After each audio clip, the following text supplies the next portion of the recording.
There are some lives that glitter so brightly they seem almost unreal. They belong to a world of black and white photographs of champagne flutes and heirloom pearls, a world that feels impossibly distant. But sometimes, if you look closely at one of those photographs, you see a crack in the gilded frame, and through that crack you see a story not of perfection, but of passion, of pain, and of a spectacular public ruin. Imagine a courtroom in London, 1963. The air is thick with smoke and hypocrisy. A judge, his face a mask of stern morality, is delivering his verdict. He isn't just granting a divorce, he is performing a character assassination, live on the world stage. He speaks of disgusting sexual activities, of a woman whose appetites were wholly promiscuous. The woman at the center of it all is Margaret, Duchess of Argyll. She is 50 years old but still breathtakingly beautiful, dressed impeccably, a string of pearls her only armor. She sits there, silent, as her private life, her desires, her very soul, are dissected and displayed for a ravenous public. She was once the most celebrated debutante of her generation, a society goddess. Now she was being branded in the highest court in the land as little more than a slut. Her crime? It was contained in a locked desk, in a little red leather diary, and a handful of Polaroid photographs. It was evidence of a life lived fully, perhaps recklessly, but a life lived on her own terms. This is the story of how that diary and one infamous photograph were used to destroy a woman. This is the story of the Duchess they called dirty, the society queen they tried to shame into oblivion. And it's a story that asks a question we are still wrestling with today. Who gets to judge a woman's desires?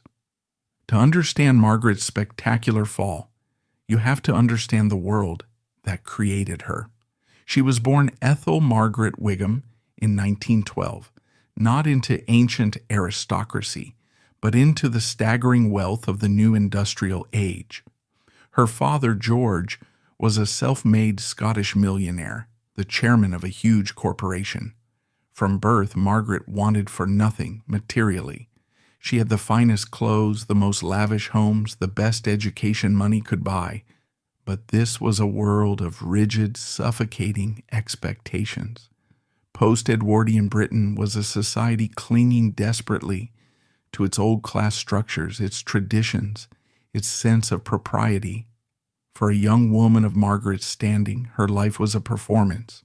Her purpose was singular, to be beautiful, to be charming, and to marry well, preferably a man with a title, securing her family's place in the upper echelons of society. There was a fragility to her, however, hidden beneath the confident exterior. As a child, she developed a noticeable stutter, a vulnerability that would plague her for her entire life. In a world where clipped, confident speech was a sign of breeding, her hesitation was a constant, tiny betrayal. Her parents, emotionally distant and obsessed with appearances, sent her to speech therapists not out of deep concern for her inner turmoil, but because the stutter was an embarrassment. It was the first of many times her private struggles would be seen as a public failing. At 17, she was presented at court, making her official debut into society. And she wasn't just a success, she was a phenomenon. The press baron Lord Beaverbrook declared her the debutante of the year. The gossip columns were obsessed with her. She was impossibly glamorous, with porcelain skin, piercing blue eyes, and an innate sense of style that made other women look provincial. She was the it girl of her day, courted by princes, movie stars, and millionaires.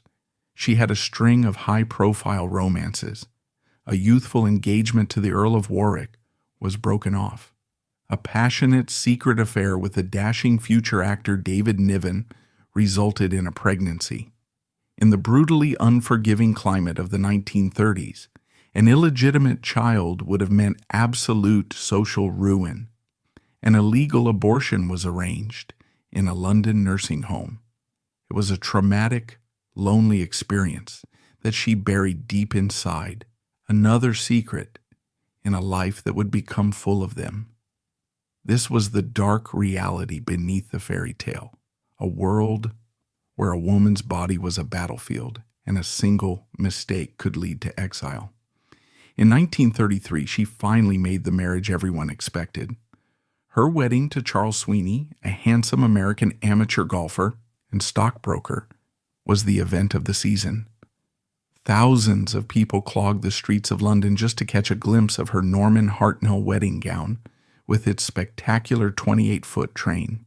The public was utterly captivated. She was living the dream. But the dream was hollow. Charles was charming, but the marriage was more about public image than private connection. They had 3 children, a daughter and a son, though a second daughter was tragically stillborn. They lived a life of transatlantic glamour, flitting between London and New York.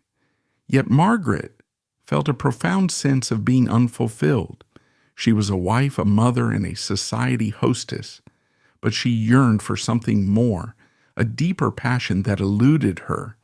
Then in 1943, an event occurred that many biographers believe is the key to understanding the rest of her life. While visiting her chiropodist on London's Bond Street, she fell 40 feet down an empty lift shaft. Her injuries were horrific. She suffered fractures to her skull, jaw, and both her arms. She nearly died. For weeks she lay in a hospital, her famous beauty shattered. She recovered physically, but something inside her had changed. Her father noted it. Her friends whispered about it. The fall, specifically the head injury, seemed to have altered her personality. A doctor who examined her years later suggested the accident had damaged her frontal lobe, potentially leading to a condition known as hypersexuality, an uncontrollable, elevated sex drive. Margaret herself later admitted with a kind of detached sadness that after the fall, I was not the same Margaret. Whether it was a physiological change or a psychological one, a near-death experience that made her determined to seize every ounce of pleasure from life, is impossible to know for sure. But the Margaret who emerged from that darkness was different, more reckless, more hungry for experience. The good girl performance was beginning to wear thin. By 1947, her marriage to Charles Sweeney was over. Now a divorcee in her mid-30s, Margaret was still a dazzling figure, but her status was more precarious. In the eyes of high society, a divorced woman was slightly tarnished goods. But Margaret didn't retreat. She dove headfirst into a life of romantic adventure. She was linked to wealthy businessmen and powerful politicians. She was a woman who clearly enjoyed the company of men, and she wasn't particularly discreet about it. And then, in 1949, on a train to Paris, she met him. Ian Campbell, the 11th Duke of Argyll. On the surface, he was everything she had been raised to desire. He was a duke, the hereditary chief of the powerful clan Campbell, master of the magnificent Inverary Castle in Scotland. The title was ancient, dripping with history and prestige. Marrying him would make Margaret a duchess, the highest rank a woman could achieve in the British peerage outside of the royal family. It was the ultimate social prize, but Ian Campbell was a deeply damaged and dangerous man. He was a notorious gambler, a heavy drinker, and a spendthrift who had already burned through 2 wives and their fortunes. He was charming, yes, but beneath the aristocratic veneer was a cold, calculating man, haunted by his time as a prisoner of war in Germany and crippled by debts. What he saw in Margaret wasn't just a beautiful woman. He saw her father's vast fortune. He saw a lifeline. Her father saw right through him. He warned Margaret, "He's evil. All he wants is your money." Her friends echoed the warning, But Margaret was blinded by the romance of it all, by the allure of the title and the promise of becoming the chatelaine of a fairy tale castle. She ignored them. She paid off his considerable debts. She poured her own money, hundreds of thousands of pounds, into restoring the crumbling Inverary castle, and in 1951 she became Her Grace, the Duchess of Argyll. The marriage was a catastrophe from the start. The passion quickly curdled into resentment and cruelty. The Duke was possessive, jealous, and emotionally volatile. He allegedly wiretapped her car, steamed open her letters, and hired private detectives to follow her. He needed her money, but he seemed to despise her for it. Margaret, in turn, felt trapped and betrayed. The fairy tale had become a gothic horror story. She sought solace elsewhere. She resumed her affairs, keeping a detailed account of her encounters in her diary. This wasn't just a list of names. It was filled with candid, sometimes shockingly explicit reflections on her sexual life. For Margaret, this diary was a private sanctuary, the one place she could be utterly, completely herself, free from the judgment of her husband and the suffocating expectations of her class. It was a reckless act, but it was an act of personal freedom, and it would be her undoing. By the late 1950s, the marriage had completely disintegrated. The Duke was desperate. He was once again deep in debt and knew Margaret was preparing to divorce him, which would cut off his access to her wealth. He needed to find a way to divorce her on his own terms, to paint her as the villain, and crucially, to avoid having to repay the fortune she had spent on his estate. He needed leverage. He needed proof. And one day, while she was away in New York, he found it. With a hammer and a chisel, he hired a locksmith to force open the locked cupboard in her Mayfair home. And inside, he hit the jackpot. He found her diaries. He found intimate letters. And he found a small box of Polaroid photographs. What those photographs depicted would become the stuff of legend. Most were innocuous, but a few were explosive. They showed the Duchess naked in the company of an unidentified man. In the most notorious of these images, she is seen performing a sex act on a man whose head is cut off by the frame. All that is visible of him is his torso. This single image would come to be known simply as the picture of the Headless Man. For the Duke, this was the nuclear weapon he had been looking for. He filed for divorce on the grounds of adultery, and he submitted the diaries and the photographs as evidence. He didn't just want to end the marriage. He wanted to annihilate her. The divorce case of Argyll v. Argyll, which began in 1963, was not a private legal matter. It became the most sensational, talked-about scandal of the decade. The British press, unshackled and ravenous, turned it into a national spectacle. Here was a duchess, a figure of supposed grace and decorum, laid bare in the most graphic way imaginable. The courtroom became a theater of humiliation. The Duke's lawyers read excerpts from her private diaries aloud. The judge, Lord Wheatley, a devout Catholic, was visibly appalled. He pored over the evidence for weeks. The list of Margaret's alleged lovers, compiled by the Duke's team, was long. 88 men were named in the proceedings, though many of these were likely fabrications or gross exaggerations designed to paint her as insatiable. The press ran with it. She was no longer Margaret, the beautiful debutante. She was the dirty Duchess. The focal point of the entire trial became the identity of the Headless Man. A national guessing game began. Was it a politician, a Hollywood star, a member of the royal family?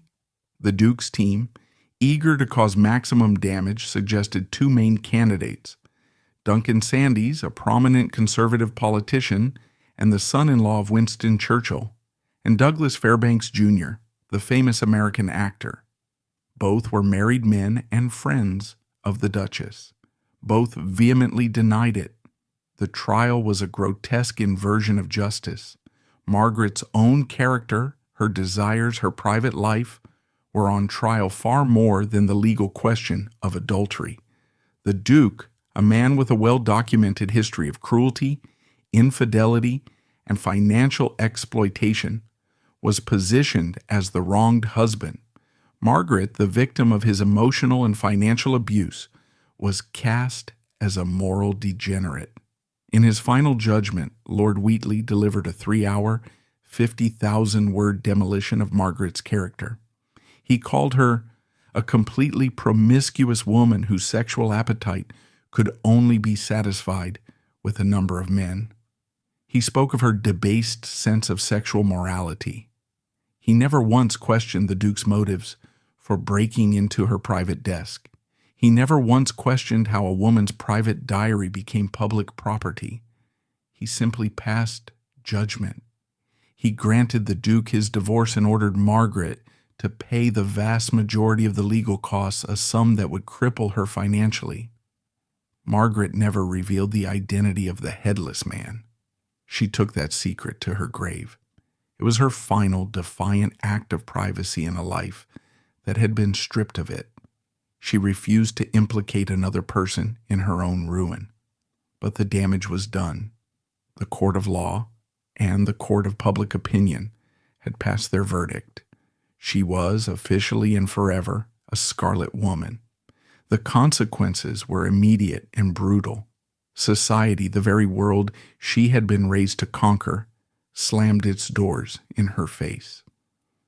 The friends who had once flocked to her parties now crossed the street to avoid her. She was shunned, ostracized, and treated as a pariah. The title, Duchess of Argyll, which she was legally entitled to keep, became a mark of shame rather than prestige. She tried to fight back. In 1975, she published her memoirs, titled Forget Not. In it, she attempted to tell her side of the story, to reclaim her own narrative. She wrote about her husband's cruelty, his drinking, his motives. She wrote, "I had wealth, I had good looks. As a young woman, I had been constantly photographed, written about, flattered, admired, included in the 10 best-dressed women in the world list. I had become a duchess and the chatelaine of a historic castle. My name was Margaret, Duchess of Argyll. I was not, I felt, a fool, and yet in the eyes of the law, I was to be nothing but a whore." But few were listening. The dirty Duchess caricature was too powerful, too titillating to be replaced by a more complex, painful truth. Her financial situation grew increasingly dire. The divorce had cost her a fortune. She made a series of bad investments and was slowly bled dry by acquaintances who took advantage of her dwindling resources. She was forced to downsize, moving from her lavish Mayfair house to a hotel suite. Eventually, unable to pay her bills, she was evicted from the hotel. The press, which had built her up and then torn her down, was there to capture her downfall, publishing pictures of the once glamorous Duchess standing on the street with her luggage. It was a long, slow, painful decline. The woman who had been the toast of London, who had worn priceless jewels and designer gowns, spent her final years in a nursing home. Her famous pearls sold off long ago. Her beauty had faded, her fortune was gone, and most of her friends had abandoned her. When she died in 1993, at the age of 80, the obituaries all led with one thing: the scandal, the Headless Man, the dirty divorce. Her entire complex 79-year life was reduced to that single humiliating chapter. So why does her story still resonate? Why do we still talk about Margaret Campbell today? Because her story was never just about a scandalous divorce. It was a cultural flashpoint. It was a brutal public shaming that exposed the vicious double standards of the time. Men of her class had mistresses as a matter of course. It was a quiet, accepted part of the aristocratic code. But a woman, a duchess no less, who dared to claim the same sexual freedom, she was a monster, A deviant, a threat to the natural order, her case was a harbinger of the kind of invasive, celebrity-obsessed media culture we now live in. The way her privacy was violated, her most intimate moments turned into public entertainment, feels chillingly modern. She was one of the first victims of what we might now call revenge porn, the use of private sexual material to publicly humiliate and destroy someone, usually a woman. And there's a deep, unsettling hypocrisy at the heart of it all. The very society that condemned her was secretly obsessed with her. They clutched their pearls in public while devouring every salacious detail of the trial in private. She was sacrificed on the altar of a morality that her judges and her peers rarely practiced themselves. In recent years, there has been a move to reevaluate Margaret. The 2021 television series, A Very British Scandal, portrayed her with far more sympathy, focusing on the abusive nature of her marriage to the Duke and the misogyny of the legal system. New analysis of the infamous photographs even suggests that the Headless Man may have been two different men in two different photos, a detail that was lost in the frenzy of the original trial. It's easy to see her as just a wealthy, privileged woman who made some bad choices. And she was certainly not a simple hero. She could be snobbish, materialistic, and naive. But she was also something else. She was brave. In an era that demanded women be silent, decorative, and obedient, she was loud, sexual, and defiant. She had a stutter, but she refused to be silenced. She was told to be a perfect wife, but she insisted on being an imperfect, authentic person. There's a little-known quote from her, spoken late in life, that reveals the core of her spirit. Reflecting on her life, she said, with a flash of the old fire, always a flirt, never a whore. In that one sentence, she drew her own line in the sand. She was claiming her right to desire, to charm, to be a sexual being without accepting the shameful label the world had tried to force upon her. In the end, the story of Margaret Campbell isn't really about sex. It's about power, the power of men over women, of the press over the individual, of public perception over private truth. She was born to be a perfect pearl, smooth and flawless, an object of admiration. But life and her own nature gave her grit. She was flawed, she was complicated, and she was gloriously, unapologetically human. She lost her fortune, her reputation, and her place in society. But she never lost her sense of self. She refused to apologize for who she was. And perhaps that is her ultimate legacy. Not the scandal, not the shame, but that small, fierce kernel of defiance. The most scandalous thing about Margaret, Duchess of Argyll, wasn't what she did in private. It was what was done to her in public. And that's a story worth remembering. That's a wrap for today's video. If you enjoyed it, smash that like button, drop us a comment below, and don't forget to subscribe so you'll never miss our new content. Thanks for watching.